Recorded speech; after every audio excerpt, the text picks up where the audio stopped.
Any rate, great to see you guys. Great to worship with you. My name's Shannon, one of the pastors here. Um, we, we're jumping back into the stories. Before we do that, let's pray. Um, God, I thank you for this chance to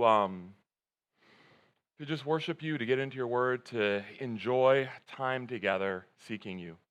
Um, God, I pray that you would bless this time. I pray that you would move for your glory. I pray that you give me words to speak. God, I pray that you would just lead in everything in these coming moments, Lord, that you would lead in my words and my tone and in each of our hearts as we seek to internalize your word. God, we love you. We thank you for those who are here who are still trying to figure out what they want to do with you. And we thank you for those who are here just recognizing how desperately we need you again. God, I pray that we would find the comfort that we can only find in the gospel, and that we would know your grace. Amen. One of the reasons I was warm is my hat. You can wear that. I don't know if you can wear a hat in church, but if you want. It's a little sweaty. Whatever. All right. So again, welcome to Mosaic. My name's Shannon. We're in a series in the Gospel of John that we've been continuing called God in Our Neighborhood. And we call it that because in the Gospel, we see how God left heaven and came to our neighborhood to meet us where we're at.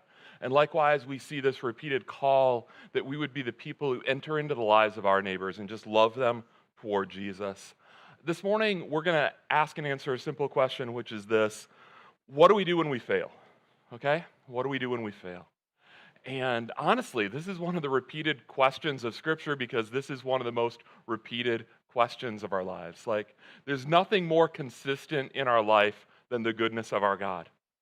But in our daily experience, what we see up close as radically consistent in our lives is just failing again and again and again. Like growing up in the church, I was in one of those churches where you memorize a lot of scripture, and like you get John 3:16 really early on, and that's super comforting. But then you get onto the Romans road, and like the first verse in that sequence that they have you memorize is Romans 3:23, which says, "For all have sinned and fall short of the glory of God." That's a downer of a verse, right? For all have sinned and fall short of the glory of God. Look at how wretched we are. What is amazing to me, like as I've grown in the Christian life and as I've gotten more familiar with how the book of Romans is constructed, it amazes me that there's like no emphasis given to the next verse. Like nobody memorizes verse 24. But verse 24 is this incredible, beautiful comfort in the midst of our failure, okay? I'm going to look down because I've tried to memorize it, but I don't know. It's just not as familiar as the reality of our failure. But here's what verse 24 says.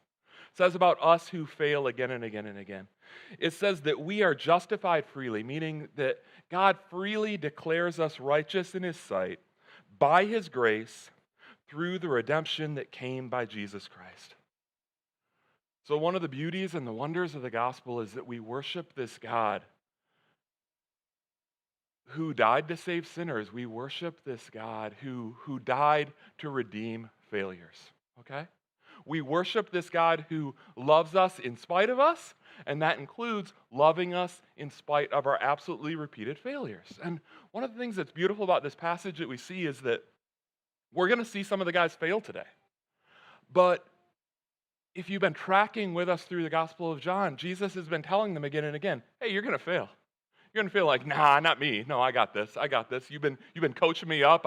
I feel I know where we're going. Like I'm gonna be ready when the challenge comes, and the challenge actually does come, and they fall flat on their faces.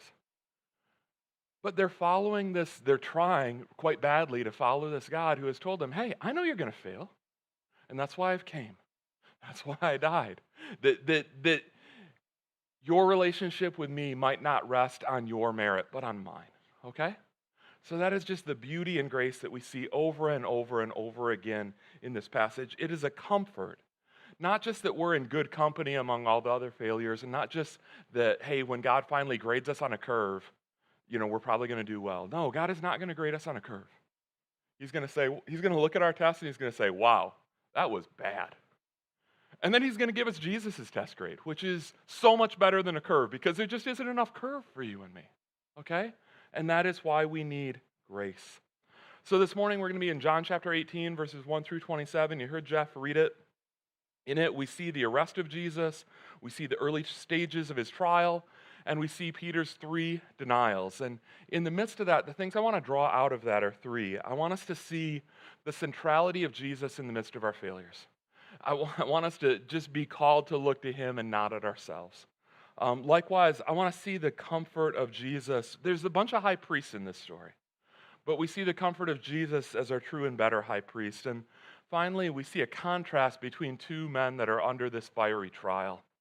And Peter falls on his face, and Jesus rises to the challenge. And in that, all of it draws us to celebrate the hope we have in Jesus. So for those of you who trying to get kind of placed where we are in the story, just a little more context as we jump in. Jesus has been preparing his followers for this moment.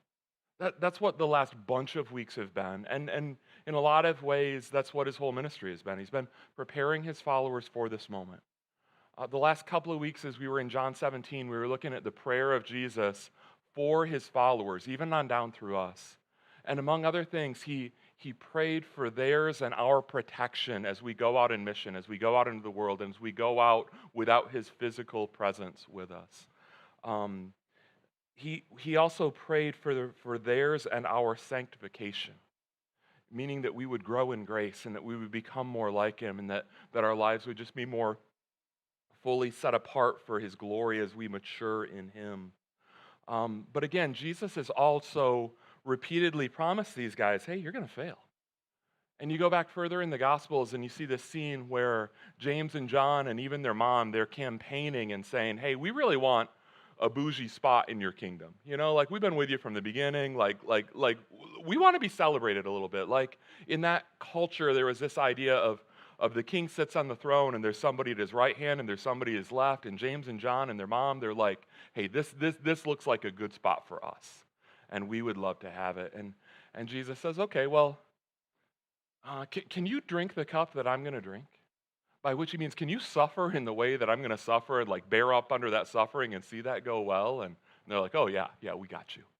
And that just kind of like typifies the attitude of the disciples as they're like called out, you know, like, hey, you guys think that you're kind of awesome. You're probably not quite as awesome as you think you are. But again and again, he goes through that. So over the last few chapters, Jesus has been rehearsing this reality that Judas is going to betray him, and all of them are going to scatter and abandon him in fear. And even in the midst of that, Peter's like, well, yeah, I can see these losers abandoning you. That's why I want the top spot, but not me. He's like, I will go to the death for you, Jesus. You know, I got this. I'm ready. And what does Jesus say to him? He's like, yeah, I hear you, but before the rooster crows tomorrow morning, you're going to deny me 3 times. And that is what we see play out in this story. Before we're done today, all the disciples are going to scatter. Peter's going to disown him. And yet God is still going to be good and God is still going to be gracious. So that said, let's dive in. John chapter 18, verse 1. This is where, in all the narrative that's going on, the way that John has constructed this differently than the other gospel writers, the details he's included, the details he's left out, what he seems to be doing is trying to bring us back again and again to the centrality of Jesus, even in the midst of our failures. So, John 18, verse 1. When he had finished praying, Jesus left with his disciples and crossed the Kidron Valley.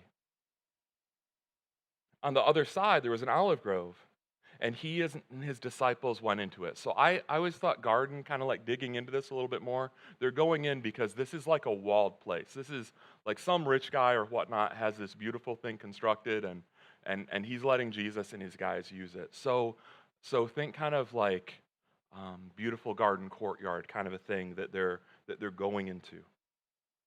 Now Judas, who betrayed him, knew the place because Jesus had often met there with his disciples. So Judas came to the grove, guiding a detachment of soldiers and some officials from the chief priests and the Pharisees. They were carrying torches and lanterns and weapons. So this is mob violence kind of a scene. Verse 4, Jesus, knowing all that was going to happen to him, he went out and he asked them, who is it that you want? So this mob scene, it affects everyone, but Jesus is drawing the tension away from everyone else. He is saying, hey, look at me, deflecting attention from his disciples, because he told them, hey, I've been protecting you. I've been protecting you again and again. The time is coming when I'm not going to be here physically present to protect you, but I'm praying God's protection on you. And then this is one of the last scenes where he does protect them. Because they're all associated with him. The mob can come for all of them, but Jesus is like, hey, I know who you're here for. Who are you here for? Say the name. Like we're gonna focus right here, okay? Jesus asks, who is it that you want? Jesus of Nazareth, they replied. I am he, Jesus said, and Judas, the traitor, was standing there with him. When Jesus said, I am he, or more literally, I am, they drew back and they fell to the ground. So what happened there? A lot of people believe that it's like a supernatural response because when Jesus says, I am he, it's literally I am. It's the covenant name of God. Like when God calls Moses to deliver his people from slavery in Egypt, and Moses is like, okay, this sounds crazy. I'm in. This sounds crazy. But when I get there, and they ask, who is it that sent you? I got to at least know your name because I'm going to look like a real fool if I don't even know who I've said sent me, to deliver them all of this stuff. So God says, so he's like, so what's your name? And God says, they want to know who sent you. You tell them, I am sent you. You tell them the eternal God, the one who was, who is to come, the one who never changes. I am and the one who sent you. And then throughout the Old Testament and into the New Testament and into the Gospel of John, again and again and again, God refers to himself as the I am. And Jesus refers to himself, he uses this structure, especially in the Gospel of John. It's emphasized, I am the bread of life. I am the good shepherd. I am the light of the world. Before Abraham was, I am. And now again, he says, I am. And so a lot of people read that, and they're like, okay, he pronounces the covenant name of God, and there's just this supernatural rush, and everyone gets knocked back. And that's reasonable. That may very well be exactly what's happening. Now, other people think it's something a little bit different. They think it's these same troops, these same temple guards, the same mob, crowd, Pharisees, whatever. They've been around Jesus before. They've seen him before. There's a scene where similar troops, not so much the clubs and the lanterns and dead of night kind of stuff, but when a group of people they get sent out to arrest Jesus and they come back empty-handed, and the Pharisees are like, hey, what happened? What gives? Where's Jesus? And they're like, dude, no one has ever spoke like this man, like this man speaks. Like I don't know what to tell you, but we came back empty-handed because of who Jesus is. Okay? So you got to think through, most, maybe all of the people in this mob, they have some familiarity with Jesus.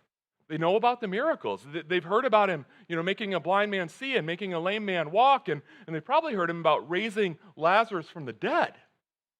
And some of them have heard his teaching. They know that he teaches like nobody teaches. And so whoever's stupid idea this is to go in the dead of the night and to arrest this guy who claims to be from God and claims to be the Son of God and so clearly has the power of God flowing through his veins, whoever had this stupid idea, not everyone in the group likes the idea. And probably the guys who are right up front closest to Jesus, they're probably the low-ranking guys who got pushed to the front, and the other people are like, hey, if there's a miraculous outbreak of power, I don't want to be in the front row.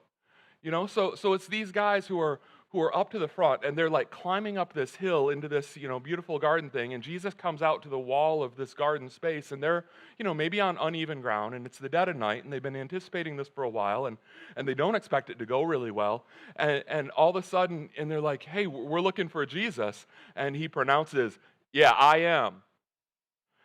And somebody, just kind of jerks back, and he loses his balance, and he falls into the guy behind him, and pretty soon it's a pileup, okay? We don't know. Maybe it's a supernatural thing. Maybe it's just a natural. These guys have been awed by Jesus before, and they're still in awe of Jesus, and they just don't know what to do with the scene.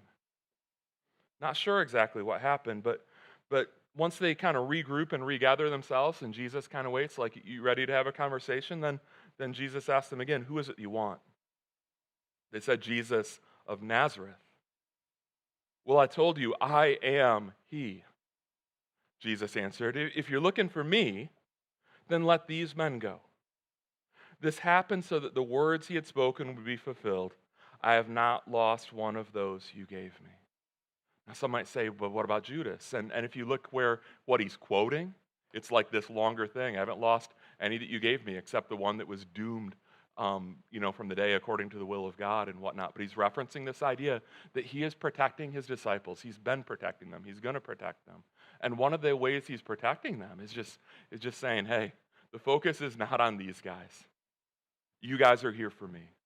And again, the way John constructed this, you compare John's gospel to the other three gospels, and they group all the other three, and they call them the synoptic gospels, and they group John off to itself because the things John emphasizes and includes are just a bit different. And people are like, what gives with that? And it's so much because John is always constructing his thing because he wants to draw out a certain emphasis. He wants you to notice this and not notice that. So John strips down so many details of the story that if you grew up in Sunday school, you're like, well, this is what happens. Why didn't John record this one? Because John is trying to draw the reader's attention to certain themes. And in this section, he seems to be drawing the reader's attention to just that this whole scene is about Jesus. And yeah, other people are affected and all that stuff, but in the midst of our failures, and Peter is about to fail, the key thing is to keep in mind that this is all about Jesus. And it's the fact that Peter's simply been called to follow Jesus, to follow his lead. He doesn't need to do anything here. Just trust Jesus. And it's the fact that Peter can't do that Peter's got this complex that says, man, I got to be the hero of the story. I got to do it. I got to get it. That's what causes him to fall off the wagon again and again, which is what we're about to see. Verse 10. So Jesus has deflected attention away from all of them. It's all on Jesus. He's going to get arrested. They're going to go free. Then Simon Peter, who had a sword, and the word there, it's like a short sword, maybe a dagger, maybe not super impressive. He had a sword, and he drew it, and he struck the high priest's servant, cutting off his ear. The servant's name was Malchus. Jesus commanded Peter, put your sword away. Shall I not drink the cup the Father has given me to drink? Now, again, at this point in the story, and maybe all of the other accounts, at least in some of the other accounts, Jesus grabs the man's ear, puts it back, Jesus supernaturally heals this man. And again, that takes the pressure off. Like, this is a pretty serious thing. We don't know if it's one of the Roman soldiers, if it's temple guard. Either way, cutting off someone's ear, like you got a massive angry mob and you go in and you cut off one of their ears. It doesn't even matter whose ear you cut off. Like that's very offensive and things are about to escalate. But Jesus, he takes what's about to be a bloodbath and he turns it into this, no harm, no foul situation. Can't we all just get along? Like this is going to be fine. And again, like what's going through these guys' heads? Like he puts the ear back and they're like, yeah, we're still going to arrest this guy. Like, this is weird. This is crazy. This is not the way I would have done it. But again, John skips over so many of these details, the healing of the ear, the doing all these things, because he's just bringing it back to Jesus, and he brings it back to this closing remark, put your sword away. In the other Gospels, he goes on and says more about, swords and dying by the sword and all that. But then in here, he shifts. Shall I not drink the cup the Father has given me? Okay? God the Father has revealed his will. I'm walking in his will. You're following me. Just trust me, I got this. The focus is on Jesus. And that's just the call. Like in the midst of our failures, there's this huge temptation. Like, man, I'm just the worst, and God could never love me, and maybe I could have been redeemed before, maybe I was redeemed before. Not after this. This is just too much. And it's this echo chamber of just thinking that we're too big a piece of the puzzle that causes us to wallow in our shame, when what Jesus is inviting us to is, hey, look back at me. Look at what I'm doing. Don't worry about you. It's not about you. So first we see the centrality of Jesus, even in the midst of our failures.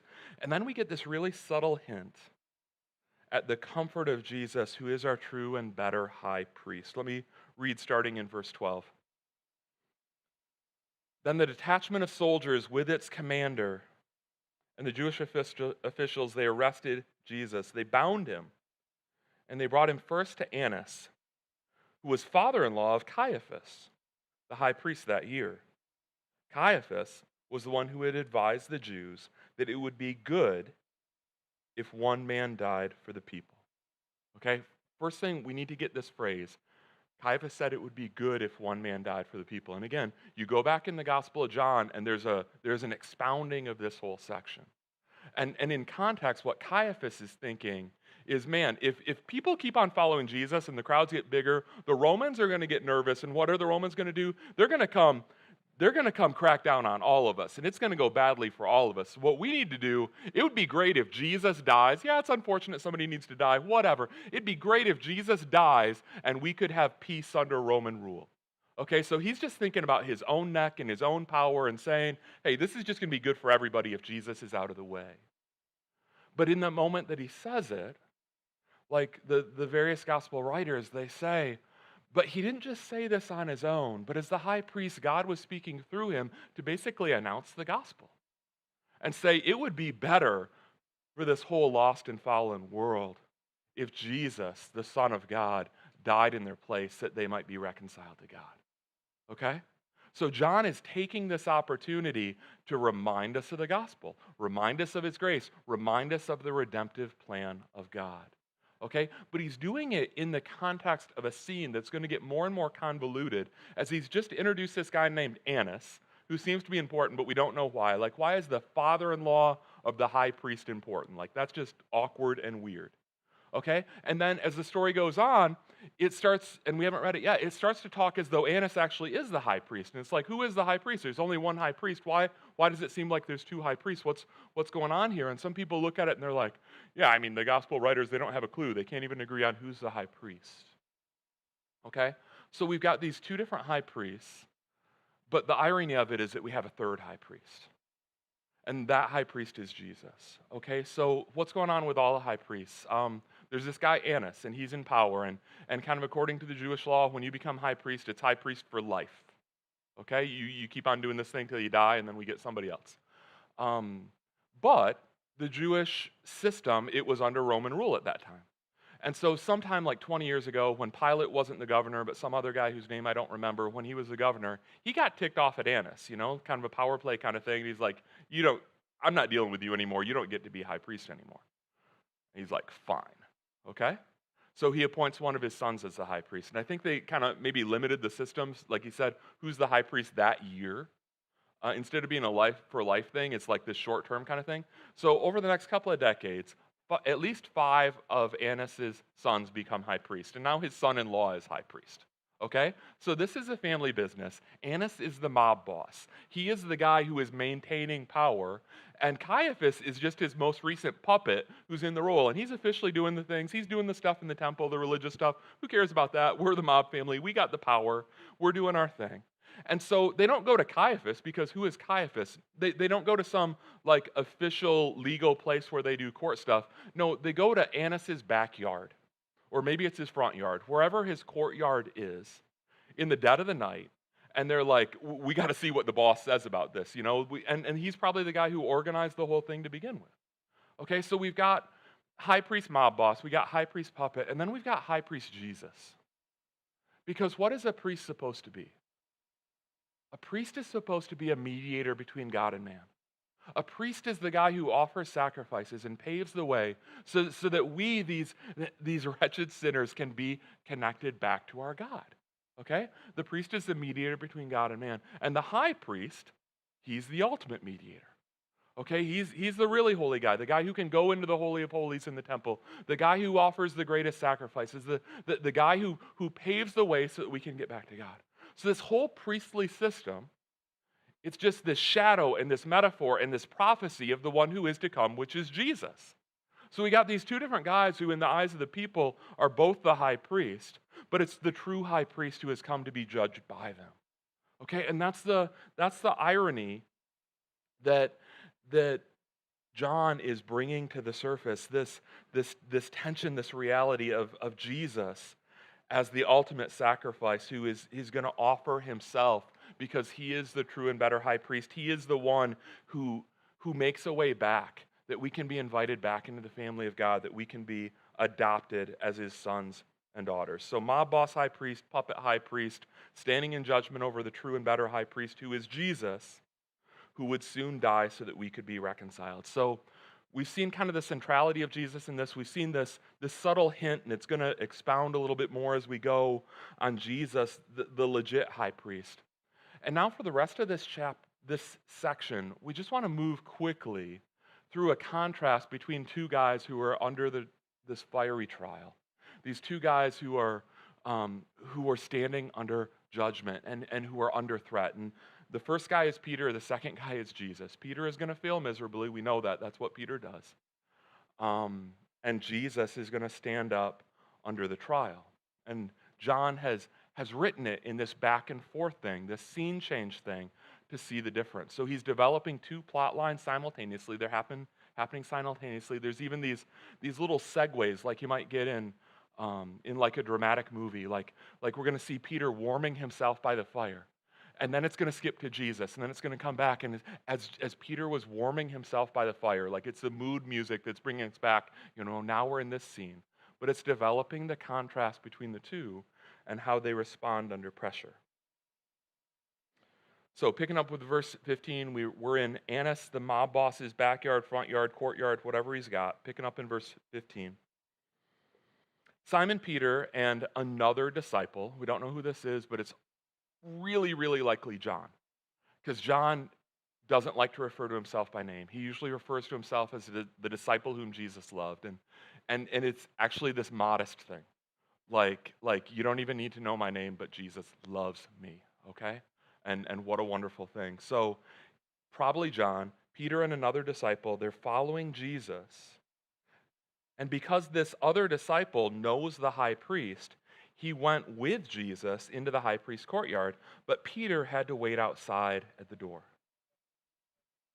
Okay, so imagine the scene. Imagine what's going through Peter's head in this situation. All Jesus was trying to do was just have a nice orderly arrest. He knows it's coming. He's been telling him it's coming. It's finally come. He's like, Judas is going to betray me. You guys are going to freak out. You're going to scatter. It's going to be okay. The moment comes. He tries to deflect attention from his disciples. He's just trying to get himself arrested and nobody else. And what does Peter do? He completely blows it. He cuts off a guy's ear. Hot temper, brash, bold. I'm going to be the hero of the story. I'm going to do the thing. It completely blows up. And Jesus rescues him again. Heals the guy.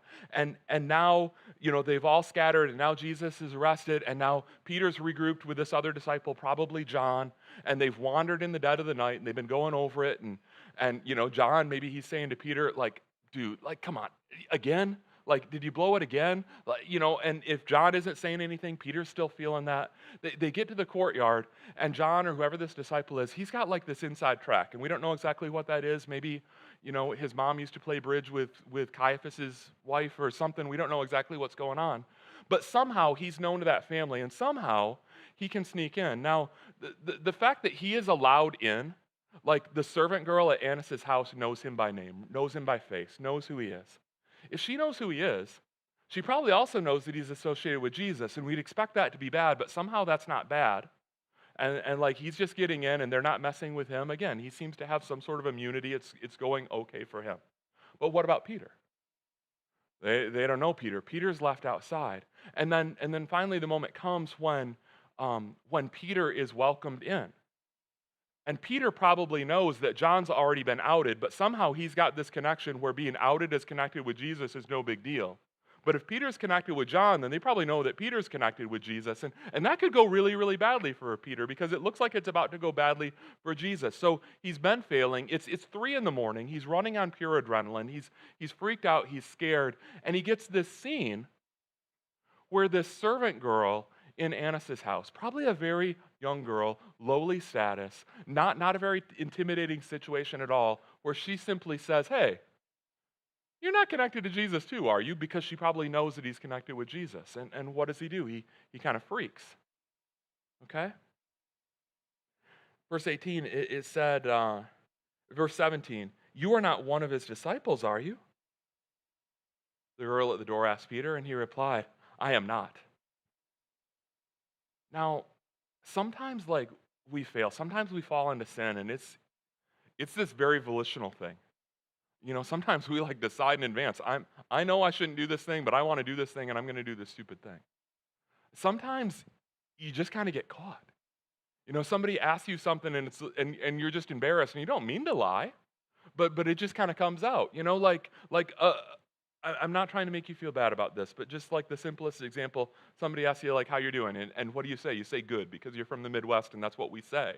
And then if you're overanalyzing a little bit or whatever. You're like, oh no, I'm not good. I need to, and now you're even worse because you feel shame about lying to this person that you were good. And it's probably not all that big deal. Let your conscience be your guide. When I'm thinking about this situation with Peter, I'm thinking about when I landed in Cuba.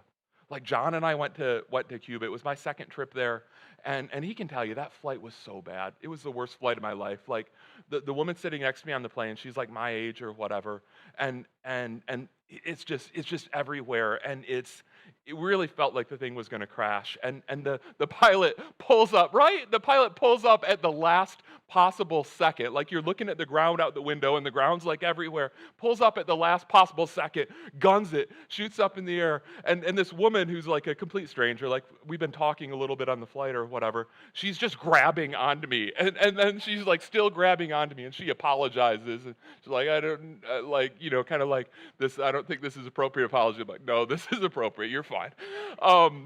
Okay, and then we get off the plane, and you like have to get in line for like whatever. And John goes to the really long line, and I go to the really short line, for customs and all that stuff. And I'm not trying to get in the VIP special access shorter line thing. I just don't know any Spanish, So I don't know what line I'm supposed to be in. Later, he's like, whatever. But I'm just this guy with motion sickness who's in a third world country, technically second world, whatever. It's not like the best place in terms of safety, security, feeling safe, all those things. I'm motion sick. I'm just getting off the plane. I'm trying not to vomit. I'm trying to navigate this place. And these guys are asking me random questions, and I hope I was honest with them. But it wasn't on my mind. Like, I don't want to go to a Cuban jail. I don't want to vomit on the guy and then go to a Cuban jail. I'm tired. I'm struggling. That's where Peter's at. I don't think that he's like making this very conscious, deliberate decision, and now I'm going to deny Jesus.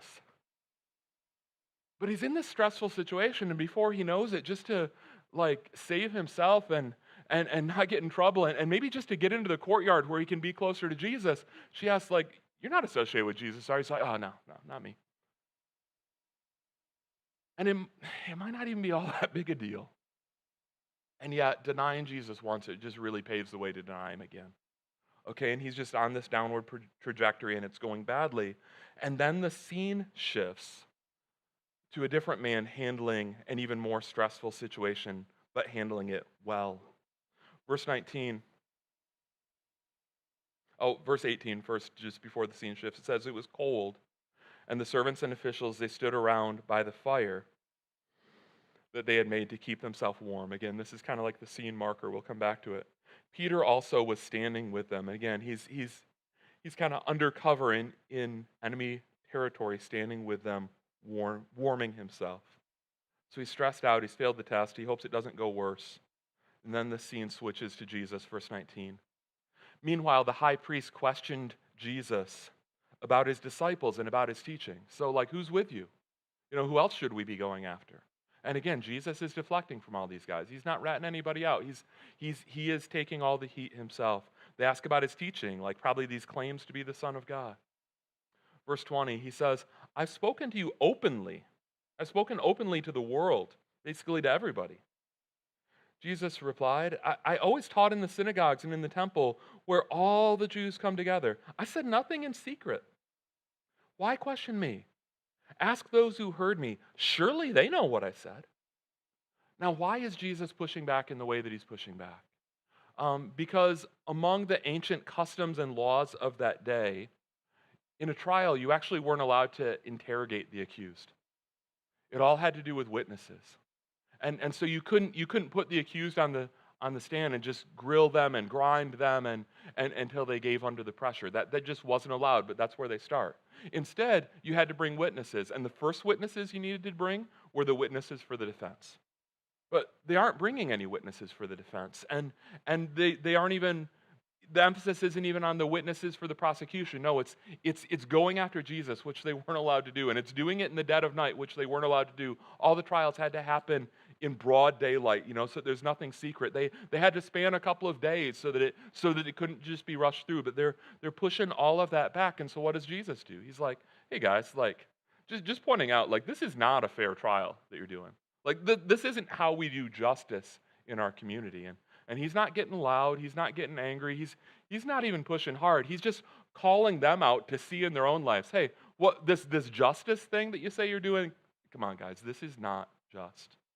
Okay, but in the midst of that, he's like, yeah, don't worry about my disciples. I'll take the heat. Like, just move forward. Now, when he pushed back a little bit on the fact that he'd like a fair trial, kind of subtly jabbing at their injustice, it says when he said this, one of the officials nearby struck him on the face. Is that the way you answer the high priest, he demanded? Is that the way you answer the mob boss who's in charge of this thing? And Jesus says, if I said something wrong, testify what was wrong. But if I spoke the truth, why did you strike me? Then Annas sent him, still bound, to Caiaphas, this puppet high priest. So Jesus, he stands firm under fire, unintimidated, unafraid, still calling out injustice, still protecting those under his care. Jesus models how to walk with faith under fire. And then the scene switches back to Peter, who continues to fail. Verse 25. As Simon Peter stood warming himself, he was asked, "You are not one of his disciples, are you?" And having already denied Jesus once, he denied him again, saying, "I am not." One of the high priest's servants, a relative of the man whose ear Peter had cut off, challenged him. "Didn't I see you with him in the olive grove?" So you can imagine they're around this fire, and he's tired. He's just trying to stay warm. He's trying to stay awake. He's just trying to get by, and it's dimly lit. And if he has a hood or whatever, he's probably pulling the hood down. But all of a sudden, you get a little spark or whatever, and it flames up a little bit. He catches a little bit more of Peter's features. He's like, "Now wait a minute. I was there. You're that guy with the sword." I mean, it was a pathetic little sword, but you're the guy you're the guy who cut off my buddy's ear. Like that's my cousin. Didn't I see you with him in the grove? Again, Peter denied it, and at that moment, the rooster began to crow. So Peter, he completely folds under pressure. He completely fails under pressure. It's an ugly scene. But again, the way John constructed it, it's this back and forth scene change. And next, we'll go to more scenes about Jesus. And there's this contrast between between how Jesus stands up against an army, literal army of questioners, and he denies nothing, and just exemplifies courage. Whereas Peter, he cowers in fear when the most lowly questioners, just servants in the house of Annas, they come to question him, and he denies absolutely everything. And that fulfills the prophecies that Peter would fail, because apart from the finished work of Jesus, dying on the cross, rising from the dead, sending his Spirit to empower us, what Jesus recognized is that his people were just going to fail again and again and again. And even as we have the opportunity to walk in the power of the Spirit, we just have this tendency that we fail again and again and again and again. And yet throughout Scripture, God goes out of his way again and again and again in the Bible to highlight the failures of even his most faithful followers. Why? Because he wants us to be comforted. Not because he wants us to look at them and say, "What a bunch of jerks, we're so much better than them." He wants us to look at their failures, and he wants us to see ourselves. And the thing about this scene is that this scene ends, and this is the last time we see Peter before the resurrection. And it's like a bad scene, like it ends badly for him. But it doesn't truly end badly for him. Because you get post-resurrection, and as much as John is taking pains to show the depths of Peter's failure, after the resurrection, John takes even more pain to show the restoration of Jesus and the grace of Jesus and the reality that Jesus knew what was coming with John's failure and with Peter's failure and with Judas' failure and with everyone's failure. And Jesus died to cover our failure. Jesus died in order that we could be welcomed, in order that we could be restored. What do we do when we fail? We remember that Jesus died to redeem and restore habitual failures, and we cling to the gospel again. Amen? All right, let's pray. God, I pray that we would be a people who just celebrate your grace and who believe deeply in your grace and who just trust to the moon in the goodness of your grace, that you love us in spite of us, and that you are just a God who knows all, and you know our weakness, and you know our failures, and yet you chose to redeem us. God, may we find comfort in that. May we find joy in that. May we find a hope that overflows into the lives of all of the hopeless people around us. May we just be a people even this morning who sing and who celebrate your grace. Amen.